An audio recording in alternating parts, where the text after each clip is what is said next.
ഇത് ആക്ച്വലി ഒരു 30 days travelling അങ്ങനെ മനസ്സിലാക്കുക നിങ്ങൾ. 30 ഡേയ്സിലേക്ക് വർക്ക്ഔട്ട് പ്രോഗ്രാം നിങ്ങൾക്ക് യൂട്യൂബിൽ അപ്ലോഡ് ചെയ്യുന്നതായിരിക്കും. അതായത് ഇപ്പൊ 4 ആഴ്ച ഉണ്ടായിരുന്നു അല്ലേ? അതില് 4 ആഴ്ചയില് സൺഡേസ് നിങ്ങൾ റെസ്റ്റ് എടുക്കും. പ്രോഗ്രാം കുറച്ചുകൂടി എലാബറേറ്റ് ചെയ്ത് പറയുകയാണെങ്കിൽ 30 ദിവസമായിരിക്കും നമ്മുടെ ഒരു വർക്ക്ഔട്ട് വീഡിയോസ് കംപ്ലീറ്റ്ലി അപ്ലോഡ് ചെയ്യുന്നത്. നിങ്ങൾ ജസ്റ്റ് നമ്മൾ തന്നെ തംബ്നെയിലിന്റെ അകത്ത് ആഡ് ചെയ്യും Day 1, Day 2, Day 3. അപ്പൊ നിങ്ങളിപ്പോ Day 1 ചെയ്യാൻ പറ്റുന്നില്ല, Day 3 മുതലാണ് ഈ വീഡിയോ കാണുന്നതെങ്കിൽ നിങ്ങൾ Day 1 എടുക്കുക. Day 1 ആദ്യം ചെയ്യുക, പിന്നെ Day 2 ചെയ്യുക, പിന്നെ Day 3 ചെയ്യുക. അങ്ങനെ 30 ഡേയ്സിലേക്കുള്ള വർക്ക്ഔട്ട് ദിവസം നിങ്ങളത് കവർ ചെയ്യുക. നിങ്ങൾക്ക് എല്ലാവർക്കും പ്രോഗ്രാം മനസ്സിലായിട്ടുണ്ട് എന്ന് വിശ്വസിക്കുന്നു. അതുപോലെ തന്നെ നിങ്ങൾക്ക് യൂസ്ഫുൾ ആകുന്ന രീതിയിൽ മാത്രമായിരിക്കും ഞങ്ങൾ ഇത് സ്കെഡ്യൂൾ ചെയ്ത് നമ്മൾ അപ്ലോഡ് ചെയ്യുക. സോ ഗൈസ് ഫ്രം ഹിയർ അല്ലെങ്കിൽ next day 30 days start doing workout with us.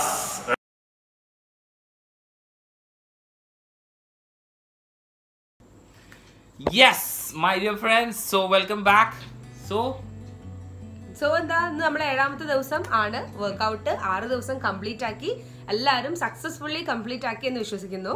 അപ്പം ഇന്നെന്താണ്, ഇന്ന് റെസ്റ്റ് ഡേ ആണ് അല്ലെ? എല്ലാവർക്കും കിടന്ന് ഉറങ്ങേണ്ട ഡേ ആണ്. ഓക്കെ, നമ്മൾ സൺഡേ തന്നെ അതിനായിട്ട് ചൂസ് ചെയ്ത് കൊടുത്തിട്ടുണ്ട്. സോ ഇന്നത്തെ ഡേന്റെ ഒരു സ്പെഷ്യാലിറ്റി എന്ന് പറയുമ്പോൾ ലൈക്ക് വാട്ട് വിൽസ് ഇന്ന് മാക്സിമം എല്ലാവരും 7th ഡേ റെസ്റ്റ് എടുക്കാൻ നോക്കും. ഒരു ആക്ടിവിറ്റിയും ചെയ്യാതെ നിങ്ങൾ അതേ ആക്ടിവിറ്റീസിന് പുറമെ എന്നുള്ള ഷെഡ്യൂളിൽ നിന്ന് ഒഴിഞ്ഞു നിൽക്കുക. കാരണം ഇത് നിർബന്ധമാണ്. നമ്മളൊരു 6 days കറക്റ്റ് ഫോളോ ചെയ്ത ആ ഷെഡ്യൂൾ അനുസരിച്ച് ഒരു ദിവസം നിങ്ങൾ നിർബന്ധമായിട്ടും ബോഡിക്ക് റിക്കവറി ടൈം കൊടുത്തിരിക്കണം. എങ്കിൽ മാത്രമായിരിക്കും. അതെ, നമ്മൾ ഈ 6 ദിവസം കുറച്ച് സ്ട്രെസ് ചെയ്തിട്ട് വർക്ക്ഔട്ട് ചെയ്തിട്ടുണ്ടാവും. അതായത് ഇപ്പൊ ഒന്നും ചെയ്യാത്ത ഒരാളാണെങ്കിൽ ഈ വർക്ക്ഔട്ട് കറക്റ്റ് ആയിട്ട് നിങ്ങൾ ഫോളോ ചെയ്യുകയാണെങ്കിൽ നിങ്ങളുടെ ബോഡി എന്തായിരിക്കും, കുറച്ച് സ്ട്രെസ് ആയിട്ടുണ്ടാവും. അപ്പൊ ബോഡിയിൽ ഒന്ന് റിക്കവർ ചെയ്യാൻ വേണ്ടിയിട്ട് നമ്മൾ 7ാമത്തെ ദിവസം നിങ്ങൾക്ക് എല്ലാവർക്കും റെസ്റ്റ് ഡേ ആയിട്ടാണ് തന്നത്. അപ്പം നമ്മൾ ഇന്ന് ഈ വീഡിയോ ചെയ്യുന്നതിന്റെ ഉദ്ദേശം എന്താണെന്ന് പറഞ്ഞാൽ, ഈ പ്രോഗ്രാം അതായത് നമ്മളുടെ ഫാറ്റ് ലോസ് ജേർണി എങ്ങനെ നമുക്ക് എഫക്റ്റീവ് ആയിട്ട് യൂസ് ചെയ്യാം, അതിന് വേണ്ടിയിട്ടുള്ള ഒരു 4 സിമ്പിൾ സ്റ്റെപ്സ്, 4 പോയിന്റ്സ്. അതില് ഫസ്റ്റത്തെ point, set your goal. Set A goal എന്ന് പറയുമ്പോൾ നമ്മൾ ഓൾറെഡി നമ്മളൊരു ഫസ്റ്റിലെ വീഡിയോയിൽ പറഞ്ഞതുപോലെ തന്നെ നമുക്കൊരു സ്പെസിഫൈ ചെയ്തിട്ടുള്ളൊരു ടാർഗറ്റ് വേണം. ഇപ്പം ഈ ഒരു പ്ലാന് ചെയ്യുന്ന ആൾക്കാർ തടി അല്ലെങ്കിൽ വെയിറ്റ് കുറക്കേണ്ട ആൾക്കാരുണ്ടാവാം, അല്ലെങ്കിൽ ബോഡി ടോൺ ചെയ്യേണ്ട ആൾക്കാരുണ്ടാവാം, അല്ലെങ്കിൽ വയറ് കുറക്കണം എന്നുള്ള ആൾക്കാരുണ്ടാവാം, അല്ലെങ്കിൽ ബെല്ലി ഫാറ്റ്, അങ്ങനെ ഡിഫറെൻറ്റ് പേർപ്പസ് ഉള്ള ആൾക്കാരുണ്ടാവും. നിങ്ങളുടെ ആവശ്യങ്ങൾ എന്തോ ആയിക്കോട്ടെ. ഓക്കെ, അതിന് നിങ്ങൾക്കൊരു സ്പെസിഫൈ ചെയ്തിട്ടുള്ള ഒരു ടാർഗറ്റ്, അല്ലെങ്കിൽ വിത്തിൻ എ മന്ത് അല്ലെങ്കിൽ വിത്തിൻ എ ഡേയ്സ് ഞാൻ ഇത്ര കുറക്കും, അല്ലെങ്കിൽ എൻ്റെ ബോഡിയിൽ നിന്ന് ഇത്ര ഇഞ്ച് റിസൾട്ട്സ് ഉണ്ടാവും. അതിന് നിങ്ങൾക്ക് നിങ്ങളുടേതായ ഒരു ടാർഗറ്റ് നിർബന്ധമാണ്. ടാർഗറ്റ് ഓറിയന്റഡ് ആയിട്ട് മാത്രമേ നിങ്ങൾ ഒരു ആക്ടിവിറ്റി ചെയ്യാൻ പാടുള്ളൂ. ശരിയല്ലേ? യെസ്. അതെന്ന് പറയുകയാണെങ്കിൽ ഇപ്പം എക്സാമ്പിൾ പറയുകയാണെങ്കിൽ ഇപ്പം നിങ്ങളൊരു 80 കിലോ ഉള്ള ഒരാളാണ് എങ്കിൽ നമ്മളൊരു ഗോൾ വെക്കുക, ഈ ആഴ്ച ഞാൻ 1 kg കുറയ്ക്കും. അപ്പോൾ വെയിറ്റ് ലോസിന്റെ കാര്യം പറയുകയാണെങ്കിൽ അങ്ങനെ. ഇനിയിപ്പോൾ വയറ് കുറയ്ക്കാനുള്ള ഒരാളാണെങ്കിൽ നമ്മൾ എന്ത് ചെയ്യുക, മെഷർ ചെയ്ത് വെക്കുക, നമ്മളെ മെഷർമെന്റ് എടുക്കുക. എന്നിട്ട് പറയാം നമ്മൾ ഈ 1 വീക്ക് കൊണ്ട് നമ്മൾ 1 inch കുറയ്ക്കും, അല്ലെങ്കിൽ ഇത്ര ഇഞ്ച് ലോസ് നമുക്ക് വരുത്തണം. അങ്ങനെ ഓരോരുത്തരും ഓരോരോ ഗോൾ വെക്കുക. അല്ലെങ്കിൽ സ്റ്റാമിന കൂട്ടുന്ന ആൾക്കാരാണെങ്കിൽ അവർക്ക് ത്രൂ ഔട്ട് വർക്ക്ഔട്ട് ചെയ്യാൻ പറ്റുന്ന ഗോളുകൾ വെക്കുക. ഇതുവരെ നിങ്ങളൊരു ഗോൾ സെറ്റ് ചെയ്തിട്ടില്ല എങ്കിൽ വെറുതെ വർക്ക്ഔട്ട് ചെയ്ത് പോവാണ്ട് ഒരു ഗോൾ ആദ്യം വെക്കുക. ഓക്കെ, എന്നിട്ട് നിങ്ങൾ വർക്ക്ഔട്ട് സ്റ്റാർട്ട് ചെയ്യാം. സെക്കൻഡ് പോയിന്റ് കൺസിസ്റ്റന്റ് ആയിട്ട് നിങ്ങൾ വർക്ക്ഔട്ട് ചെയ്യുക. ഓക്കെ, അതായത് നമ്മൾ ഡെയിലി ഇപ്പം നമ്മൾ കൊടുത്ത പാറ്റേൺ അനുസരിച്ച് 6 ദിവസം വർക്ക്ഔട്ടും 1 ദിവസം റെസ്റ്റുമാണ്. അങ്ങനെ ആകുമ്പം ഈ ഫാറ്റ് ലോസ് ജേർണിയിൽ നിങ്ങൾ ചെയ്യുമ്പം കറക്റ്റായിട്ട് Day 1 to Day 6 അല്ലെങ്കിൽ Day 6 ചെയ്യുക, 7th ഡേ റെസ്റ്റ് എടുക്കുക, പിന്നെ അതേപോലെ തന്നെ കണ്ടിന്യൂ ചെയ്യുക.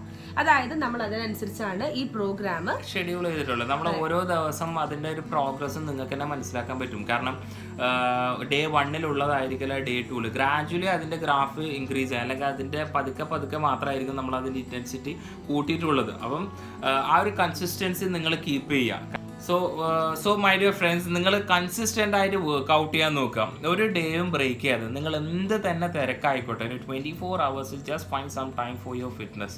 നിങ്ങളൊരു ആക്ടിവിറ്റി, ഒരു ഫിസിക്കൽ ആക്ടിവിറ്റിയിലേക്ക് നിങ്ങൾ ഇൻവോൾവ് ചെയ്യാൻ നോക്കാം. അത് രാവിലെ ചെയ്യുന്ന ഒരാളുണ്ടെങ്കിൽ നിങ്ങൾക്ക്, ഫോർ എക്സാമ്പിൾ, നിങ്ങൾക്ക് രാവിലെ എന്തെങ്കിലും മാറ്റർ കൊണ്ട് നിങ്ങൾ രാവിലെ വിട്ടുവാണെങ്കിൽ you can choose evening or night. നിങ്ങൾ ആ ഡേ ബ്രേക്ക് ചെയ്യാതെ, അതിനാണ് കൺസിസ്റ്റൻ്റ് ആയിട്ട് നമുക്കൊരു ഔട്ട്പുട്ടായി കാണണം എന്നുണ്ടെങ്കിൽ you have to follow some rules. അത് നിർബന്ധമാണ്. Okay, so my dear friends, നിങ്ങൾ ആ ഒരു 6 days കറക്റ്റ് ഫോളോ ചെയ്യുക, ദെൻ ഒരു ഡേ ബ്രേക്ക് ഇടുക. ആൻഡ് തേർഡ് പോയിന്റ് എന്ന് പറയുമ്പം you have to follow some food control. അതായത് നമ്മൾ ഒരു റിസൾട്ട് ആയിട്ട് മാറണം. നിങ്ങളിപ്പം ഒരു 1 week സക്സസ്ഫുള്ളി കംപ്ലീറ്റ് ചെയ്ത ഒരാൾക്കാർക്ക് മേ ബി റിസൾട്ട് ഉണ്ടാവാം, may be result depends body metabolism ആയിരിക്കും. കാരണം അത് ഓരോ ആൾക്കാർക്ക് ഓരോ മെറ്റബോളിസം ഓരോ ഫോമിലായിരിക്കും നമ്മളെ ബോഡിയിൽ റിസൾട്ട് ഫോം ചെയ്യാം. റിസൾട്ട് ഇപ്പം ചിലപ്പം 1 week കഴിഞ്ഞ് 2nd week ആയിരിക്കും നമുക്ക് റിസൾട്ട്. നിങ്ങൾ ഡീമോട്ടിവേറ്റഡ് ആയത്, first of all I want to say that.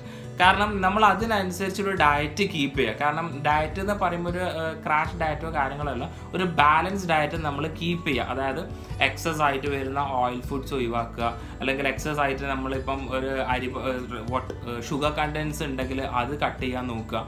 Pure carbs, unwanted ആയിട്ട് കഴിക്കുന്ന bakery, ice cream, chocolates, blah extra അങ്ങനത്തെ ഐറ്റംസ് ഒക്കെ നിങ്ങൾ മാക്സിമം കട്ട് ഡൗൺ ചെയ്യാൻ നോക്കുക. അത് നിങ്ങൾ തന്നെ നിങ്ങളൊന്ന് മൈൻഡിൽ മനസ്സിലാക്കുക. കാരണം അത് കീപ്പ് ചെയ്താൽ മാത്രമാണ് നമുക്കൊരു റിസൾട്ട് എന്നുള്ളൊരു ഫോമിൽ നമ്മൾ ബോഡി മൂവ് ചെയ്യുള്ളൂ. അല്ലാതെ നമ്മൾ ഡെയിലി വർക്ക്ഔട്ട് ചെയ്യുക, ഡെയിലി നിങ്ങൾ ഇഷ്ടത്തിന് ഫുഡ് കഴിക്കുകയാണെങ്കിൽ you will get the result, but it takes time. നമ്മൾ അതല്ലല്ലോ, നമ്മളൊരു ടാർഗറ്റ് വെച്ച് മൂവ് ചെയ്യുകയാണെങ്കിൽ you have to find some result. അത് നിർബന്ധമാണ്. നമ്മൾ കറക്റ്റ് ടൈമിന് ഫുഡ് കഴിക്കുക, ഒരു മീൽസും സ്കിപ്പ് ചെയ്യാണ്ട് കറക്റ്റ് ടൈമിന് ഫുഡ് കഴിക്കുക. വെള്ളം കറക്റ്റായിട്ട് ഒരു മിനിമം നമ്മളൊരു 2 ലിറ്റർ, അല്ലെങ്കിൽ നിങ്ങളെ ക്ലൈമറ്റ് അനുസരിച്ച് നിങ്ങൾ വെള്ളം കുടിക്കുക. മിനിമം ഒരു 2.5 ലിറ്റർ എന്തായാലും കുടിക്കുക. പിന്നെ നിങ്ങൾക്ക് നല്ല ഹോട്ട് വെതർ ആണ് ഉള്ളതെങ്കിൽ അതിനനുസരിച്ച് കൂടുതൽ വെള്ളം ഡീഹൈഡ്രേറ്റഡ് ആകാതെ നോക്കുക മാക്സിമം. നമ്മൾ അതൊക്കെ നമ്മുടെ ഒരു ലൈഫിന്റെ ഭാഗമാണ്. കറക്റ്റ് വാട്ടർ ഇൻടേക്ക് ആണെങ്കിലും കറക്റ്റ് ഉറക്കാണെങ്കിലും ഫുഡ് കറക്റ്റ് കീപ്പ് ചെയ്യുക. നിങ്ങളുടെ പ്ലേറ്റ് എപ്പോഴും കളർഫുൾ ആവാൻ നോക്കുക. അതായത് പല വെറൈറ്റീസ് ഓഫ് വെജിറ്റബിൾസ് വരുമ്പോഴാണ് നമ്മുടെ പ്ലേറ്റ് കളർഫുൾ ആവുക. ആ ഒരു സിസ്റ്റം ഫോളോ ചെയ്യുക. And last point is keep a record of your progress. Analyse your self. കാരണം നിങ്ങളെ തന്നെ അനലൈസ് ചെയ്യുക. നിങ്ങളെ ഗ്രോത്ത് എങ്ങനെയാണ്, അല്ലെ നിങ്ങൾ ഇൻക്രീസിങ് ലെവലിലാണോ അല്ലെ ഡിക്രീസിങ് ലെവലിലാണോ എന്ന് നിങ്ങളെ തന്നെ പ്രോഗ്രസ് ഉണ്ടാവണം. എങ്കിൽ മാത്രമായിരിക്കും നമുക്ക് നമ്മുടെ ബോഡീനെ കുറിച്ച് അറിയണം. അതായത് എന്തായാലും നമ്മളൊരു ഫിസിക്കൽ ആക്ടിവിറ്റി ചെയ്യുന്നുണ്ട്, നമ്മളൊരു ഡയറ്റ് ഫോളോ ചെയ്യുന്നുണ്ട് എങ്കിൽ നമ്മളുടെ ബോഡിക്ക് ഒരു പ്രോഗ്രസ് ഉണ്ടായിരിക്കും. അത് പല ആൾക്കാർക്കും പല ടൈപ്പിലാണ് പ്രോഗ്രസ് ഉണ്ടാവുക. ചില ആൾക്കാർക്ക് അത് വെയിറ്റ് ലോസ് ആയിട്ടായിരിക്കും ഉണ്ടാവുക. വെയിറ്റ് ലോസ് എന്ന് പറയുമ്പോൾ ഒരു 2 or 3 kg എന്തായാലും കുറയും. അല്ലെങ്കിൽ ചില ആൾക്കാർക്ക് ഇഞ്ച് മെഷർമെന്റ്സിലാണ് വ്യത്യാസം വരിക. അത് നമുക്ക് വെയിറ്റിൽ ചിലപ്പോൾ അത്രത്തോളം കണ്ട് എന്ന് വരില്ല. അപ്പൊ നമ്മൾ എന്ത് ചെയ്യുക, ആദ്യത്തെ വീക്കിൽ നമ്മൾ ചെയ്ത് വെച്ച മെഷർമെന്റ് പിന്നെ 1 week കഴിഞ്ഞിട്ട് എടുത്ത് നോക്കുക, അത് തമ്മിൽ കമ്പയർ ചെയ്യുക. അപ്പൊ നിങ്ങൾക്ക് നിങ്ങളുടെ പ്രോഗ്രസ് മനസ്സിലാവാൻ പറ്റും. അത് മനസ്സിലാക്കിയാൽ മാത്രമാണ് നിങ്ങൾ നെക്സ്റ്റ് വീക്ക് കുറച്ചും കൂടി ഇനീഷ്യേറ്റ് ചെയ്തെടുത്ത് കുറച്ചും കൂടി കൂടുതൽ അതിൽ ഫോക്കസ് കൊടുക്കുള്ളൂ. നമ്മുടെ അൾട്ടിമേറ്റ് ഉദ്ദേശം എന്ന് പറഞ്ഞാൽ യു വോണ്ട് റിസൾട്ട് എന്ന് പറഞ്ഞ് നമ്മൾ സംഭവം കാണുന്നുണ്ടെങ്കിൽ നമ്മുടെ ബോഡീൻ്റെ കാറ്റും മറക്കും നമ്മൾ അറിഞ്ഞിരിക്കണം. അതാണ് നമ്മൾ ആക്ച്വലി ഉദ്ദേശിച്ച 4th point. ഇനി ചില ആൾക്കാർക്ക് ആണെങ്കിൽ ഈ വെയിറ്റ് ലോസും ഫാറ്റ് ലോസും അതിനൊക്കെ പുറമെ സ്റ്റാമിന ഇമ്പ്രൂവ് ആയിട്ടുണ്ടാവും. ആദ്യത്തെ 2-3 days നിങ്ങൾക്ക് വെറും 5 repetitions ചെയ്യാൻ പറ്റിയിട്ടുണ്ടാവുള്ളൂ. പക്ഷെ ലാസ്റ്റിലേക്ക് എത്തുമ്പോഴത്തേക്കും നിങ്ങൾ ആ 10 repetitions അല്ലെങ്കിൽ 15 repetitions ഈസി ആയിട്ട് നിങ്ങൾക്ക് കവർ ചെയ്യാൻ പറ്റും. ടൈമും കാൽക്കുലേറ്റ് ചെയ്യാൻ പറ്റും. നിങ്ങൾ ഇത്ര സ്റ്റെപ്സ് ആണ് ഒരു 1 week കവർ ചെയ്തതെങ്കിൽ നെക്സ്റ്റ് വീക്ക് നിങ്ങൾ ആ ഒരു ടൈമിൽ നിന്ന് ഒരു 2 to 3 minutes എങ്കിലും നിങ്ങൾ കുറഞ്ഞിട്ടുണ്ടാവും. 100% ഗ്യാരണ്ടിയാണ്. കാരണം ഒരു 3000-4000 സ്റ്റെപ്സ് അല്ലെങ്കിൽ നിങ്ങളൊരു 1 week നടന്നൊരു വ്യക്തി ഒരു അരമണിക്കൂർ 40 minutes എടുക്കുകയാണെങ്കിൽ 40 minutes എടുക്കുന്നത് നെക്സ്റ്റ് വീക്ക് ആകുമ്പോഴേക്കും ഓട്ടോമാറ്റിക്കലി നിങ്ങളതൊരു 35 minutes കുറഞ്ഞിരിക്കും. Develop yourself. നമ്മൾ ആ ഒരു നമ്മുടെ ബോഡീൻ്റെ ഒരു ഡിവൈഡ് ചെയ്യാം. നമ്മൾ എങ്ങനെയാണ് നമുക്കൊരു റിസൾട്ട് ഉണ്ടാകുന്നത്, അത് ഏത് രൂപത്തിലാണെങ്കിൽ just follow that my dear friends. പിന്നെ അപ്പം നിങ്ങൾ 4ാമത്തെ പോയിന്റ് കുറച്ചും കൂടി സീരിയസ് ആയിട്ട് കാണണം. അതായത് ഇപ്പം നിങ്ങളുടെ റെക്കോർഡ്സ് കീപ്പ് ചെയ്യാനോ ഒരാൾ ഉണ്ടായിരിക്കില്ല. നിങ്ങൾ തന്നെ അതിൽ നിങ്ങളുടെ പ്രോഗ്രസ് റെക്കോർഡ് ചെയ്യണം. അതായത് ആദ്യത്തെ ആഴ്ച നിങ്ങൾ ജസ്റ്റ് ഒന്ന് വെയിറ്റ് ഒക്കെ ചെക്ക് ചെയ്ത് വെക്കുക. 1 വീക്ക് കഴിഞ്ഞിട്ട് എന്തൊക്കെയാണെന്ന് നോക്കുക. അതേപോലെ തന്നെ ഇഞ്ച് ലോസ് എങ്ങനെയാണുണ്ടെന്ന് നോക്കുക. എന്നാലേ നമ്മൾ ഇന്റേണലി മോട്ടിവേറ്റഡ് ആവുള്ളൂ. അപ്പം അത് റെക്കോർഡ് നമ്മൾ കീപ്പ് ചെയ്യുന്നത് വളരെ ഇമ്പോർട്ടൻ്റ് ആയിട്ടുള്ള ഒരു കാര്യമാണ്. So my dear friends, keep a record with you. കാരണം ഇൻട്രിൻസിക് ആയിട്ട് അല്ലെങ്കിൽ ഇന്റേർണലി നമ്മൾ സ്വന്തം മോട്ടിവേറ്റഡ് ആയെങ്കിൽ മാത്രമാണ് you will be continuing this fitness field. കാരണം നമ്മൾ കാര്യം അങ്ങനെ പറയുകയാണെങ്കിൽ നമുക്ക് ചിലപ്പോൾ നമുക്ക് തന്നെ ഫീൽ ചെയ്യും ചില ഡ്രസ്സ് നമുക്ക് ലൂസ് ആവുന്ന പോലെ. അതായത് നമുക്ക് പണ്ട് ഇടാൻ പറ്റാത്ത ഡ്രസ്സ് ചിലപ്പോൾ നമുക്ക് ഇടാൻ പറ്റും, പക്ഷെ നമ്മൾ വെയിറ്റ് കുറഞ്ഞിട്ടുണ്ടാവില്ല. അപ്പം അതെന്ന് പറയുന്നത് അത് ഫാറ്റ് ലോസ് ആണ്. And my dear friends, I want to tell you one more thing. Friends, hope you all understood all these points. നിങ്ങൾക്ക് എല്ലാവർക്കും ഈ പറഞ്ഞ 4 പോയിന്റ്സ് മനസ്സിലായി എന്ന് വിശ്വസിക്കുന്നു. മനസ്സിലായിട്ടില്ലെങ്കിൽ നിങ്ങൾക്ക് എന്തോ ഡൗട്ടോ കാര്യങ്ങളോ ഉണ്ടെങ്കിൽ ഈ കമൻറ്റ് ബോക്സിൽ നിങ്ങൾ ജസ്റ്റ് ഒന്ന് നിങ്ങളുടെ ഡൗട്ട്സും കാര്യങ്ങളും ഷെയർ ചെയ്യുക. അതിനനുസരിച്ച് will be റിപ്ലൈയിങ്. And one more thing I want to tell you that what about fitness? Yeah. So fitness is not something to achieve and forget. It's something to attain and maintain. നമ്മളത് നേടിയെടുത്തതിന് ശേഷം അത് വിട്ടുകളയാനുള്ള സംഭവമല്ല fitness എന്ന് പറയാം. നമ്മൾ fitness എന്ന് പറയുന്നത് അതായത് അച്ചീവ് ചെയ്തതിന് ശേഷം മെയിൻറ്റെയിൻ ചെയ്യേണ്ട ഒരു കാര്യമാണ്. So keep in touch my guys. So all the best for your fat loss journey. Yes. Thank you.